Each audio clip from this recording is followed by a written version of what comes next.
Good morning. Morning మ్యాగజైన్‌కి స్వాగతం. ప్రముఖ దినపత్రికలో వస్తున్న వార్తల వెనకాల జరుగుతున్నటువంటి పరిణామాలు చూద్దాం.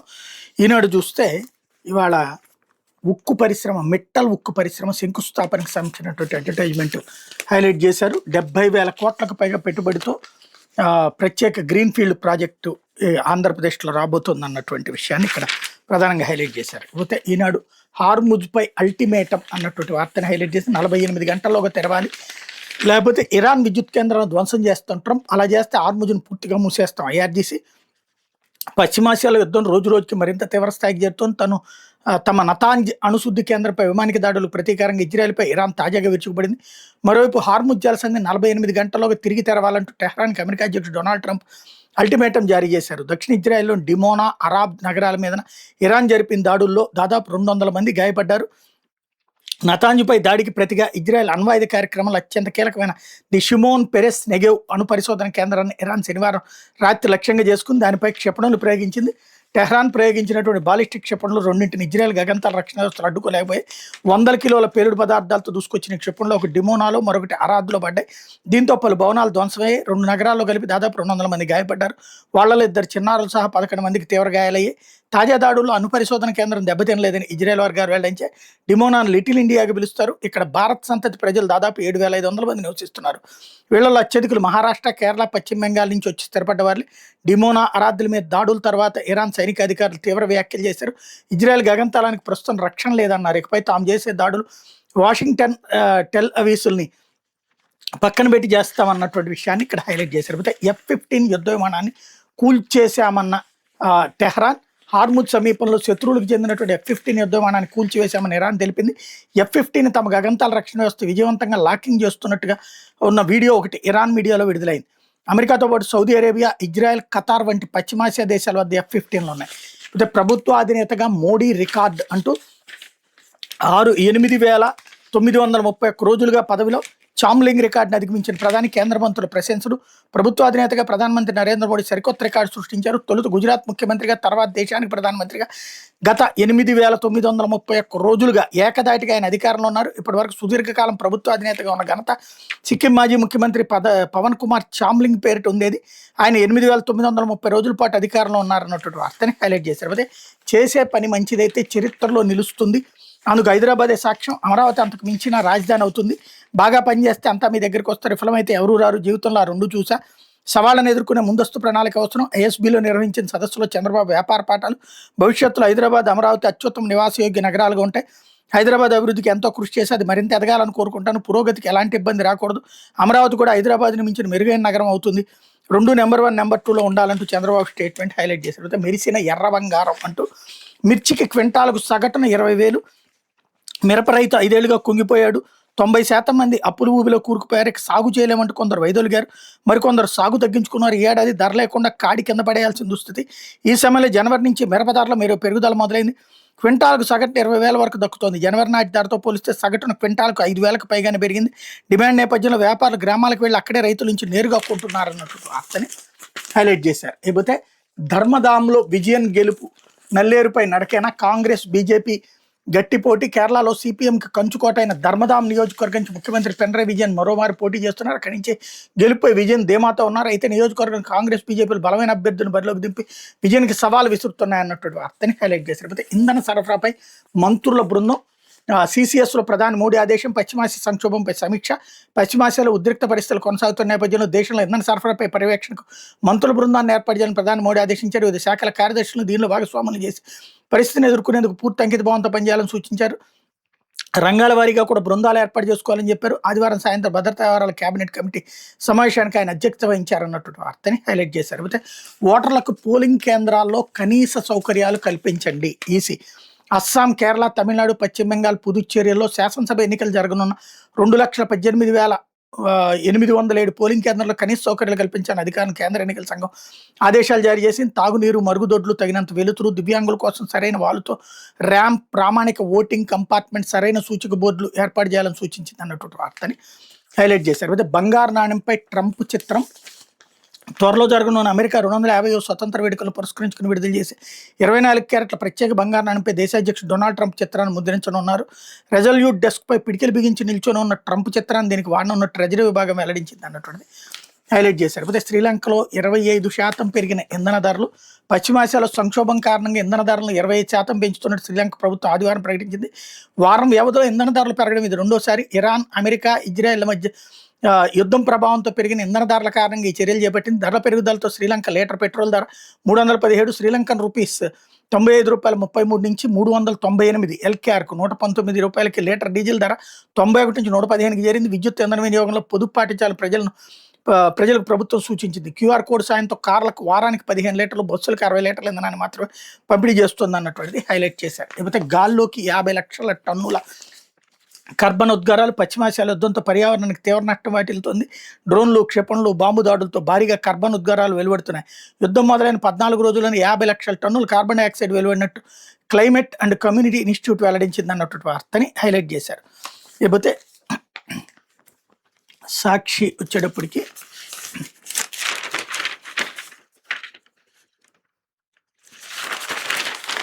డిజైన్లకే 401.54 కోట్లు. అమరావతి గవర్నమెంట్ కాంప్లెక్స్ డిజైన్ల వ్యయంలో బాబు సర్కార్ వరల్డ్ రికార్డ్. డిజైన్ల పేరుతో ఒకసారి, ఆర్కిటెక్చర్ డిజైన్లకు మరోసారి విచ్చలవిడిగా వ్యయం. ఏజీపీ మాస్టర్ ఆర్కిటెక్ట్గా 2016లో జపాన్ సంస్థ మాకే అసోసియేట్స్ ఎంపిక. కారణాలు చెప్పకుండా నా టెండర్ రద్దు. ఏపీలో పారదర్శకత ఉండదు, అంతా లోపాయకరి ఒప్పందాలేనన్న మకీ చైర్మన్ పుమిహేకో. ఆ వ్యాఖ్యలు అంతర్జాతీయంగా ఏపీ బ్రాండ్ ఇమేజ్ని తీవ్రంగా దెబ్బతీసే నిపుణులు. సచివాలయం, హెచ్ఓడి టవర్ల ఆర్కిటెక్చరల్ పనులు 2017లో జెనిసిస్ ప్లానర్స్కి 112.58 కోట్లకు అప్పగింత. వాటిని రద్దు చేసి 2024లో మళ్లీ టెండర్లు నిర్వహించిన చంద్రబాబు సర్కార్ వాటిని టెండర్లలో 136 కోట్లకు దక్కించుకున్న అదే జెనిసిస్ ప్లానర్స్ లోపాయికారి ఒప్పందానికి ఇదే తార్కాణం అంటున్న నిపుణులు. వ్యవహారంలో భారీ ఎత్తున ముడుపులు చేతులు మారాయంటూ ఆరోపణలు అన్నటువంటి హైలైట్ చేసింది. లేకపోతే అప్పులు తెచ్చి అడుగడుగునా దోపిడీ. రాజధాని పేరుతో అధిక వడ్డీలకు అప్పులు చేసి బాబు దుబారా. హైకోర్టుకు 556 కోట్లు, అసెంబ్లీకి 424 కోట్లతో electrical, fire, HVAC, plumbing, ELV పనులు. హైకోర్టు నిర్మాణం 1480 కోట్లు, అసెంబ్లీ నిర్మాణ ఖర్చు 1149 కోట్లు. అసెంబ్లీ నిర్మాణ వ్యయం చదరపడికి 10,244 రూపాయలకు, హైకోర్టుకి చదరపడికి 7,286 రూపాయలు. అమరావతి పేరుతో అంతులేని దుబారాపై ఇంజనీరింగ్ వర్గాల విస్మయం అన్నటువంటిది హైలైట్ చేశారు. అంటే ఇజ్రాయెల్ అణు కేంద్రమే లక్ష్యంగా క్షిపణుల వర్షం. అరాద్, దిమోనా నగరాలపై ఇరాన్ దాడులు. నతాంజ్ అణుకేంద్రాలపై దాడికి ప్రతీకారం. అడ్డుకోలేకపోయిన ఇజ్రాయెల్ ఎయిర్ డిఫెన్స్.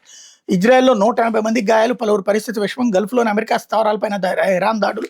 ఉత్తర ఇజ్రాయెల్పై హెజ్బుల్లా దాడి, ఒకరి మృతి అన్నటువంటిది హైలైట్ చేశారు. అయితే 5 ఏళ్లకు పైగా పెండింగ్లో ఉన్నటువంటి కేసులను పరిష్కరించాలి, సరైన నిర్ణయంతో తీర్పులు వెలువరించాలి. కోర్టు బెంచ్ బార్ సమన్వయంతో నాణ్యమైన తీర్పులు. జడ్జిమెంట్ సరిగా లేకుంటే మళ్లీ కేసులు. లోక్ అదాలత్ కేసుల పరిష్కారంలో గుంటూరు ఫస్ట్. హైకోర్టు న్యాయమూర్తులు జస్టిస్ మానవేంద్ర, జస్టిస్ రాజశేఖరరావు అన్నటువంటిది హైలైట్ చేశారు. లేకపోతే 60 కోట్ల భూమి కబ్జాకు యత్నం అంటూ బీజేపీ ఎంపీ సీఎం రమేష్ బెదిరింపులకు దిగారు. బంజారాహిల్స్ పోలీస్ స్టేషన్లో వాసిరెడ్డి శివనారాయణ ఫిర్యాదు. లంకల దీపక్ రెడ్డి తదితరులపైన ఆరోపణలు అన్నటువంటి వార్తని హైలైట్ చేశారు. లేకపోతే ఏఐ ప్రాణ దీపికై అంటూ రైల్వే మార్గాలపై వన్యప్రాణులు మృత్యుఘోషకు చెక్. ప్రమాదాల నివారణకు ఆర్టిఫిషియల్ ఇంటెలిజెన్స్ ఉపయోగం. ఈ వ్యవస్థతో రైల్వే ట్రాకులపై వన్యప్రాణుల ఉనికి ముందే గుర్తింపు. వెంటనే లోకో పైలట్ స్టేషన్ మాస్టర్లకు సమాచారం. తద్వారా ప్రమాదాల నివారణ. కేంద్ర పర్యావరణ అటవీ మంత్రిత్వ శాఖ వెల్లడి.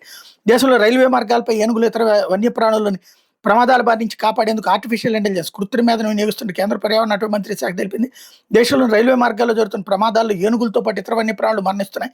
ఈ నేపథ్యంలో రైల్వే ట్రాకులకు సమీపంలో వాటి ఉనికిని ఆర్టిఫిషియల్ ఇంటెలిజెన్స్ ద్వారా గుర్తిస్తున్నట్టు కేంద్ర మంత్రిత్వ శాఖ వెల్లడించినట్టు. డిస్ట్రిబ్యూటెడ్ అకౌస్టిక్ సెన్సింగ్తో రైల్వే ట్రాకులపై వీటి ఉనికిని గుర్తించే ఏఐ ఆధారిత వ్యవస్థను అభివృద్ధి చేసినట్టు పేర్కొంది. ఇప్పటికే 141 రూట్ కిలోమీటర్లు అమలు చేశారన్నటువంటిది హైలైట్ చేశారు. అయితే ముగ్గురిని బలిగొన్న నిద్రమత్తు. డివైడర్ని ఢీకొట్టి మరో కారుని ఢీకొట్టిన కారు. ఒక కారులో ఇద్దరు, మరో కారులో ఒకరి మృతి. తూర్పుగోదావరి జిల్లాలో ఘటన. నిద్రమత్తు ముగ్గురిని బలిగొన్న ఘటన తూర్పుగోదావరి జిల్లా దేవరపల్లి మండలం ఎర్నగూడెం వద్ద 16వ నెంబర్ జాతీయ రహదారిపై ఆదివారం చోటు చేసుకుంది. కాకినాడకు చెందిన సియాదుల సత్యనారాయణ, మామిడాల నారాయణమూర్తి, బళ్ళ చిట్టిబాబు, ఎండకుదిటి విజయ్, కోట్టి వెంకటరావు, గొడుగుపాటి రాఘవులు కలిసి రియల్ ఎస్టేట్ ఎర్రచందనం మొక్కల వ్యాపారం చేస్తున్నారు. వ్యాపార నిమిత్తం వీళ్ళంతా ఆదివారం కారులో ప్రకాశం జిల్లా వినుకొండ వెళ్తున్నారు. వీళ్ళ కారు జాతీయ రహదారిపై ఎర్నగూడెం వద్ద ఫ్లైఓవర్పై అదుపు తప్పి డివైడర్ ఢీకొట్టి ఆపై అవతల వైపు రాజమహేంద్ర వైపు వెళ్తున్న మరో కారుని ఢీకొట్టింది. ఆ కారు ఫ్లైఓవర్ వంతెన గోడకు తగిలి ఆగిపోయింది. ఇదే సమయంలో ఏరులోని తంగెలముడికి చెందిన చిత్తి సలీం కారులో రాజమహేంద్ర వెళ్తున్నారు. ఆయన కారుని వీరి కారు బలంగా ఢీకొంది. ఈ ప్రమాదంలో 2 కార్లు ముందు భాగం నుజ్జయ్యాయి. వెడ్డిగో కారులోని 6గురిలో సియాదులు సత్యనారాయణ, మామిడాల నారాయణమూర్తి, రాజమహేంద్రవరం వెళ్తున్న కారులోని సలీం అక్కడికక్కడే మృతి చెందారు. బళ్ళ చిట్టిబాబు, ఎందువుడి కుజయ్, కోట్టి వెంకట్రావు, గొడుగుపాటి రాఘవులు తీవ్రంగా గాయపడ్డారు. గోపాలపురం ఏరియా ఆసుపత్రికి తరలించారన్నట్టుంది హైలైట్ చేశారు. అయితే దివ్యాంగురాలిపై అత్యాచారం, కాకినాడ జిల్లా కోటనందూరులో దారుణం. గిరిజన సామాజిక వర్గానికి చెందిన దివ్యాంగురాలపై అత్యాచారం, దారుణానికి ఒడిగట్టిన కామాంధ్రులు. కూటమి ప్రభుత్వంలో మహిళల భద్రత ప్రశ్నార్థకం అన్నటువంటిది హైలైట్ చేశారు. అయితే విశాఖలో అతిపెద్ద భూ కుంభకోణం, 5,000 కోట్ల విలువైన ఆక్రమిత ప్రభుత్వ భూమిలో యథేచ్ఛగా గీత నిర్మాణాలు, 99 పైసలకే బోగస్ కంపెనీలకు భూ కేటాయింపులు, భూదోపిడిపై వైఎస్ఆర్సీపీ మహాపోరాటం. వైఎస్ఆర్సీపీ విశాఖపట్నం జిల్లా అధ్యక్షుడు కేకే రాజు అన్నటువంటిది హైలైట్ చేశారు. అయితే సైబర్ నేరగాళ్ల వల్ల జనసేన ఎమ్మెల్యే ఆర్టీఏ చలానా పేరిట వచ్చిన లింకుపై క్లిక్ చేసిన ఎమ్మెల్యే చిర్రి బాలరాజు వెంటనే ఆయన బ్యాంక్ ఖాతా నుంచి 12 లక్షల మాయం. ఏలూరు జిల్లాకు చెందిన జనసేన ఎమ్మెల్యే సైబర్ నేరస్తులు వానబడ్డారు. వివరాలు కలిసి పోలవరం ఎమ్మెల్యే చిర్రి బాలరాజు మొబైల్ ఫోన్కి ఆర్టీఏ చలానా పేరిట లింక్తో కూడి మెసేజ్ వచ్చింది. దాన్ని ఓపెన్ చేయగానే ఆయన బ్యాంక్ ఖాతా నుంచి 12 లక్షలు డ్రా చేసినట్టు మెసేజ్లు రావడంతో షాక్కు గురయ్యారు. వెంటనే ఆయన పోలీసులు ఫిర్యాదు చేశారు. జీరుమిల్లెస్సే కేసు నమోదు చేసి సాంకేతిక ఆధారాల ద్వారా నిందితులు పట్టుకునేందుకు విచారణ వేగవంతం చేస్తున్నట్టు తెలిపారు. ప్రభుత్వ అధికారిక సంస్థల పేరిట వచ్చి అనుమానాస్పద లింకులు ఓపెన్ చేయొద్దని, సైబర్ మోసానికి గురైతే వెంటనే 1930 నంబర్కి ఫిర్యాదు చేయాలని పోలీసులు సూచిస్తున్నారన్నటువంటి హైలైట్ చేశారు. టీడీపీ నేతల రాసలీలలు. ఉమ్మడి కర్నూలు జిల్లాలో మహిళతో తరచూ హోటల్కి వెళ్తున్న టీడీపీ ఎమ్మెల్యే, అధికార టీడీపీ జనసేన ఎమ్మెల్యేల నేతలు కామకేళిలో ఒకరి మించి మరొకరు అన్నట్టు రాసలీలలో మునిగి తేలుతున్నారు. ప్రజల సమస్యలను పరిష్కరించడం మర్చిపోయి వివాహేతర సంబంధాలు బిజీగా గడుపుతున్నారు. ఈ క్రమంలో అధికార పార్టీకి చెందిన ఓ శాసనసభ్యుడు రాసలీలలో ఉమ్మడి కర్నూలు జిల్లాలో హాట్ టాపిక్గా మారి తన పేరులోనే వెలిగిపోయే సదరు టీడీపీ ఎమ్మెల్యే మహిళతో పక్క నియోజకవర్గంలో హోటల్లో ఏకాంతంగా గడిపి వివాదంలో ఇరుక్కున్నట్టు ప్రసార మాధ్యమాల్లో వైరల్ కావడంతో ఎవరా ఎమ్మెల్యే అని సోషల్ మీడియాలో జోరుగా చర్చ జరుగుతుంది. ఆ ఎమ్మెల్యే తరచూ ఆమెతో నల్లమల ఫారెస్ట్కి సమీపంలో ఉండే ఆ ఊళ్ళోని హోటల్కి వచ్చి వెళ్తున్నట్టు ప్రత్యర్థులు పసిగట్టి నిఘా పెట్టారు. ఇటీవల ఓ రోజు రాత్రి ఆ హోటల్లో ఆ ఎమ్మెల్యేతో ఆ మహిళతో ఉన్న సమయంలో ప్రత్యర్థులు అక్కడికే వెళ్లారనే విషయాన్ని తెలుసుకున్న పోలీసు అధికారి ఆగమేఘాల మీద అక్కడికి చేరుకున్నారు. ఎమ్మెల్యేని కాపాడాల ఉద్దేశంతో హోటల్లో విద్యుత్ సరఫరా నిలిపేయించారు. చీకట్లో ఎమ్మెల్యేతో పాటు ఆ మహిళను కూడా అక్కడి నుంచి తప్పించినట్టు ప్రచారం జరుగుతుంది. అంతటితో ఎమ్మెల్యే ఆ మహిళకు సంబంధించిన ఆనవాళ్లు లేకుండా హోటల్లోని సీసీ ఫుటేజ్ తొలగించినట్టు సమాచారం. ఈ నేపథ్యంలో హోటల్ని ఎదురుగా ఉన్న వ్యాపార సంస్థలైన సీసీ ఫుటేజ్ని కూడా మాయం చేయించినట్టు పోలీసు వర్గాల్లో చర్చ సాగుతుంది. ఆ హోటల్లో ఏమీ జరగకపోతే అంత హడావుడిగా సీసీ ఫుటేజ్ని ఎందుకు మాయం చేశారని స్థానికులు గుసగుసలాడుకున్నారు. కాగా సదరు ఎమ్మెల్యే రాసలీలకు సంబంధించిన వీడియో ఒకటి ఇప్పటికే ప్రభుత్వ పెద్దలకు చేరిందని స్థానిక టీడీపీ నేతలు చెప్తున్నారు. నెల్లూరు చిన్నబజార్ పోలీస్ స్టేషన్ పరిధిలో 4 లాడ్జీలు ఆదివారం నగర ఎస్పీ దీక్ష ఆధ్వర్యంలో పోలీసులు చేపట్టి తనిఖీలో వెంకటాచలం మండలం నిడుగుంటపాలెనికి చెందిన టీడీపీ నేత రావురు రాధాకృష్ణ మహిళతో గడుపుతూ రెడ్ హ్యాండెడ్గా పట్టుబడ్డారు. ఈ టీడీపీ నేత సర్వేపల్లి ఎమ్మెల్యే సోమిరెడ్డి చంద్రమోహన్ రెడ్డికి అత్యంత ఆప్తుడు.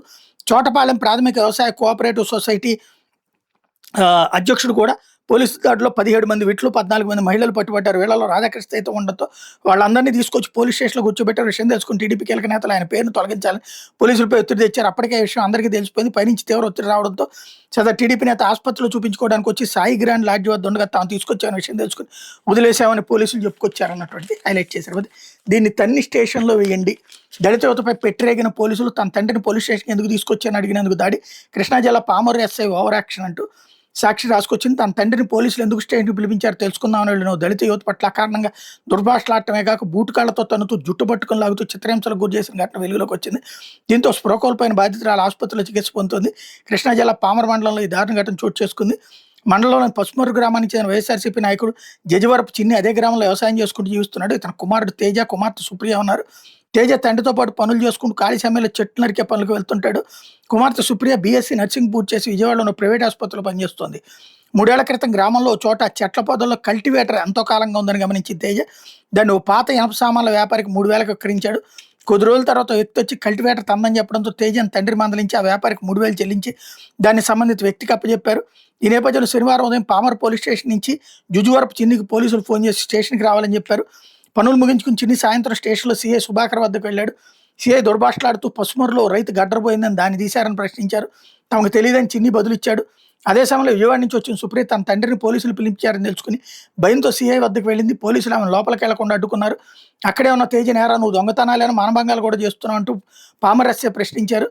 సార్ కాస్త మర్యాదగా మాట్లాడి మేము చదువుకున్న మాకు రూల్స్ తెలుసు అని సుప్రియ అనడంతో ఎస్ఐ కోపంతో ఎవర్రా ఇది ఎక్కడ ఎక్కువగా మాట్లాడదు దీన్ని తన్ని స్టేషన్లో ఏంటంటే పోలీసులు ఆదేశించారు. వెంటనే 2 కానిస్టేబుల్ ఒక మహిళా హోంగార్డు సుప్రియను డాబాపై నుంచి బూటుకాళ్లతో తన్నుకుంటూ జుట్టు పట్టుకుని లాక్కుంటూ కిందకు తీసుకొచ్చారు. దీంతో ఆమె స్పృహ కోల్పోయింది. చూసి బాలిక తండ్రి చిన్ని 108కి ఫోన్ చేయగా వాళ్ళు వచ్చి రక్తపు గాయాలు లేనందున తమ ఆసుపత్రికి తీసుకెళ్లబోమని చెప్పి వెళ్ళిపోయారు.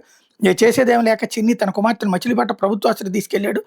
దీనిపై సీఏ సుభాకర్ వివరం కోరక పోలీస్ స్టేషన్లోని హోంగార్డునే ఆ యువత కొట్టి గాయపరిచిందని అందుకు ప్రత్యక్ష సాక్ష్యాలు ఉన్నాయని బదిలిచ్చారు. ఆమె పైన కేసు నమోదు చేశామన్నారు అన్నట్టు వార్తని హైలైట్ చేశారు. ఇకపోతే ఆంధ్రజ్యోతి వచ్చేటప్పటికి 51,603 ఎకరాలకు విముక్తి, 22 నుంచి తొలగింపు ప్రభుత్వ సంచలన నిర్ణయం. వాటి ఏపీఐఏసీ పేరిట పట్టా భూములుగా మ్యూటేషన్ చేయాలని నిర్దేశం. 15 రోజుల్లో ప్రక్రియ పూర్తి చేయాలి. కలెక్టర్లు, ఆర్డీఓలు, తహసీల్దార్లు, సబ్ రిజిస్ట్రార్లకు పరిశ్రమల శాఖ ఆదేశం. ఏపీఐఏసీకి ఇచ్చిన భూముల్లో 1,21,603 ఎకరాలు ఇప్పటికీ నిషేధిత జాబితాలను, 70,000 ఎకరాలు ప్రభుత్వ డీకేటీ భూములు, మిగతా 51,603 ఎకరాలని సేకరించి మరి ఇచ్చింది సర్కార్. మార్కెట్ ధరకు కొన్న పరిశ్రమలకు అక్కడికి రాని భూములు. దీంతో ఎరకాటంలో పరిశ్రమలు చక్కదిద్దాలని దీర్ఘకాలంగా వినతులు అన్నటువంటిది హైలైట్ చేశారు. లేకపోతే హైదరాబాద్ని మించి అమరావతి ఇక్కడ కూడా హైలైట్ చేశారు. 48 గంటలే గడువు అన్నటువంటిది ఇక్కడ కూడా హైలైట్ చేశారు. లేకపోతే 1,50,000 కోట్లతో ఆర్సెల్ఆర్ ఉక్కు అంటూ అనకాపల్లి జిల్లాలో నేడు సీఎం శంకుస్థాపన. హాజరు కాని డిప్యూటీ సీఎం పవన్, పలువురు కేంద్ర రాష్ట్ర మంత్రులు. 2 దశల్లో ఉక్కు కర్మాగార నిర్మాణం. 1.25 లక్షల మంది యువతకు ప్రత్యక్ష పరోక్ష ఉపాధి అవకాశాలు. 2029 నాటికి ఉత్పత్తి ప్రారంభం, 2033 నాటికి పనులు పూర్తి చేయాలని లక్ష్యం అన్నటువంటి హైలైట్ చేశారు. లేకపోతే వారికో న్యాయం మాకో న్యాయమా, రిజర్వేషన్లు పాటించిన ప్రొఫెసర్ల కొనసాగింపు, పాటించిన అసోసియేట్ అసిస్టెంట్లకు అన్యాయం, ప్రొఫెసర్ పోస్టులకు మాత్రం మేలు చేసిన వైసీపీ ప్రభుత్వం పలు అంశాలపై న్యాయవాదం, న్యాయం కోసం అభ్యర్థులు demand. Professor, associate, assistant professor పోస్టుల అంశంలో ఇప్పటికైనా తమకు న్యాయం చేయాలని 2018లో ఇంటర్వ్యూలకు ఎంపికైన అభ్యర్థులు కూటమి ప్రభుత్వాన్ని కోరుతున్నారు. అప్పట్లో ఒకే జీవో ద్వారా నోటిఫికేషన్లు ఇవ్వగా ప్రొఫెసర్లకు ఒక న్యాయం, అసోసియేట్, అసిస్టెంట్ ప్రొఫెసర్లకు మరొక న్యాయం చేస్తున్నారని ఆవేదన వ్యక్తం చేస్తున్నారు. వైసీపీ ప్రభుత్వం అమలు చేసిన ద్వంద్వ విధానంపై పునఃసమీక్షించి న్యాయం చేయాలని కోరుతున్నారు అన్నటువంటిది హైలైట్ చేశారు. ఇకపోతే ప్రభుత్వ అధినేతగా 8,931 రోజులు ఇక్కడ హైలైట్ చేశారు. బెంగాలీ హిందువులపై పాక్ సైన్యం దురాఘాతాలు, జాతి నిర్మూలనే. అమెరికా ప్రతినిధుల సభలో సభ్యుడి తీర్మానం. పాకిస్తాన్ సైన్యం దాని మిత్రపక్షమైన జమాత్ ఏ ఇస్లామీతో కలిసి 1971లో బెంగాలీ హిందువులు ఊచకోతకు పాల్పడింది. దీన్ని యుద్ధ నేరాలు, జాతి నిర్మూలన గుర్తించాలని కోరుతూ అమెరికా ప్రతినిధి సభలో కాంగ్రెస్ సభ్యుడు గ్రెగ్ ల్యాండ్మెన్ ఓ తీర్మానాన్ని ప్రవేశపెట్టారు. 1971 మార్చి 25వ తేదీ రాత్రి పాక్ సర్కార్ ముజిబుర్ రెహమాన్ ఖైదు చేసిందని, ఈ క్రమంలోనే ఆ దేశ సైన్యం జమాతియా ఇస్లామీ సమూహాలతో కలిసి తూర్పు పాకిస్తాన్ అంతటా ఆపరేషన్ సెర్చ్ లైట్ పేరుతో భారీ సంఖ్యలో బెంగాలీ హిందువులను ఊచకోత కోశారని ఆ తీర్మానంలో పేర్కొన్నారు. దీనిపై 3 రోజుల తర్వాత ఢాకాలోని US consul general Archer Blood వాషింగ్టన్కి ఓ జాతిని లక్ష్యంగా చేసుకుని నిర్మించిన శీర్షికను టెలిగ్రామ్ పంపగా అది బ్లడ్ టెలిగ్రామ్గా ప్రసిద్ధి చెందిందని అందులో వివరించారు. ఓహియోకి చెందినటువంటి డెమోక్రాట్ కాంగ్రెస్ సభ్యులు ల్యాండ్స్మెన్ ప్రవేశపెట్టి తీర్మానం విదేశీ వ్యవహారాల శాఖ పంపారన్నటువంటిది హైలైట్ చేశారు. ఇకపోతే ఆర్టీఐ కమిషనర్పై రిట్ పిటిషన్ హైకోర్టులో దాఖలు చేసిన దేవాదాయ శాఖ అధికారులు ఉద్యోగ కోరిన సమాచారం ఇవ్వమని ఆదేశించినందుకే రాష్ట్ర సమాచార కమిషనర్ దేవాదాయ శాఖ అధికారులు హైకోర్టులో రిట్ పిటిషన్ దాఖలు చేశారు. దేవాదాయ శాఖలో సీనియర్ అసిస్టెంట్లు, సీనియారిటీ జాబితా పదోన్నతులకు సంబంధించి నోట్ ఫైల్ కావాలని అదే శాఖకు చెందిన ఉద్యోగి సమాచార హక్కు చట్టం ద్వారా కోరారు. సాధారణంగా ఇది పబ్లిక్ ఇన్ఫర్మేషన్ అధికారి స్థాయిలో ఇచ్చే సమాచారమే, కానీ దేవాదాయ శాఖ అధికారులు మాత్రం అడిగిన సమాచారం ఇచ్చేది లేదని సదరు ఉద్యోగికి స్పష్టం చేశారు. దీంతో ఆయన ఫస్ట్ అపిలేట్ అథారిటీని సంప్రదించారు. అయినంత ఫలితం లేకపోవడంతో విషయం ఆర్టీఐ కమిషనర్ కోర్టులోకి చేరింది. ఉద్యోగి కోరిన సమాచారం ఆర్టీఐ నిబంధనల మినహాయింపులోకి వచ్చేది కాదని, వివరాలు వెంటనే ఇవ్వాలని ఆర్టీఐ కమిషనర్ మొదటి విచారణలోనే ఆదేశించారు. దీనిపై దేవాదాయ శాఖ పబ్లిక్ ఇన్ఫర్మేషన్ అధికారి స్పందించి సమాచారం ఇవ్వడానికి తాము సిద్ధంగానే ఉన్నారు, కానీ శాఖలో ఎస్టాబ్లిష్మెంట్ అధికారులు సహకరించలేదని చెప్పారు. దీంతో ఎస్టాబ్లిష్మెంట్ అధికారులు రెండో విచారణకు వచ్చి వివరణ ఇవ్వాలని ఆర్టీఐ కమిషనర్ ఆదేశించారు.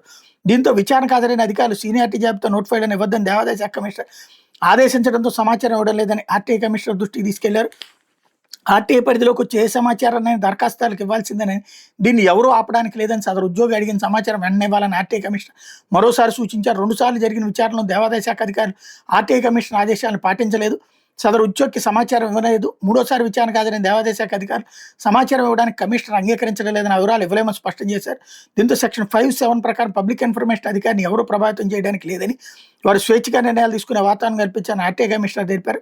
దేవాదాయ శాఖలో పరిస్థితులు అందుకు విరుద్ధంగా ఉన్నాయని ఆర్టీఐ కమిషనర్ ఇచ్చిన ఆదేశాలను వ్యతిరేకించిన, అడ్డుకున్న, చివరికి ఆలస్యం చేసిన చర్యలు తీసుకునే అవకాశం ఉందని పేర్కొన్నారు.